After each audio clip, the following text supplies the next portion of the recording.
வானில் நிலவும் ஒரு அதிசய நிகழ்வுதான் சூரிய கிரகணம். கலாச்சாரம் மற்றும் அறிவியல் ரீதியாக இந்த சூரிய கிரகணம் முக்கியம் வாய்ந்ததாக பார்க்கப்படுகிறது. சூரிய கிரகணம் என்பது சூரியனுக்கும் பூமிக்கும் இடையே சந்திரன் வரும்போது நிகழும் ஒரு வானியல் நிகழ்வு ஆகும். அப்போது சந்திரன் சூரியனின் ஒளியை பூமி மீது படவிடாமல் தடுத்து சூரியனை மறைக்கிறது.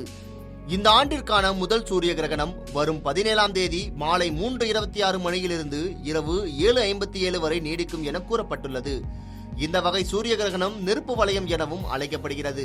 அதாவது நிலவு சூரியனின் முன் வந்து அதன் மையப்பகுதியை முழுமையாக மறைக்கும் போது சூரியன் முழுமையாக மறையாமல் நிலவை சுற்றி பிரகாசமாக ஒளிரும்.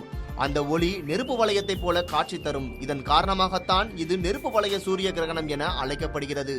இந்த அதிசய நிகழ்வின் போது எப்போதும் நடக்கும் முழு சூரிய கிரகணத்தை போல வானம் முழுவதும் இருளடையாது. பகல் நேரத்தை போல ஒளி தொடர்ச்சியாக இருக்கும். அப்போது சூரியன் ஒரு ஒளிரும் வளையமாக நிலவை சுற்றி இருக்கும். இந்த காட்சி புதுவித அனுபவத்தை விஞ்ஞானிகளுக்கு கொடுக்கும். காரணம், சூரியனின் வெளிப்புற அடுக்குகளை ஆய்வு செய்து வரும் விஞ்ஞானிகளுக்கு அறிவியல் ரீதியாக இந்த நிகழ்வு முக்கியம் வாய்ந்ததாக பார்க்கப்படுகிறது. இதன் காரணமாக விஞ்ஞானிகள் நெருப்பு வளைய சூரிய கிரகணத்தை எதிர்நோக்கி காத்திருக்கின்றனர். இந்த சூரிய கிரகணத்தின் அரிய நிகழ்வாய் அதிகபட்சமாய் 2 நிமிடங்கள் 20 வினாடிகள் மட்டுமே காண முடியும்.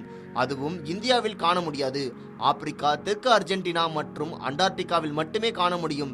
இந்த நெருப்பு வளைய சூரிய கிரகணம் இந்தியாவில் தெரியாவிட்டாலும் வானத்தில் சிறு தாக்கத்தை ஏற்படுத்தும் வாய்ப்புள்ளதாக விஞ்ஞானிகள் கூறுகின்றனர்.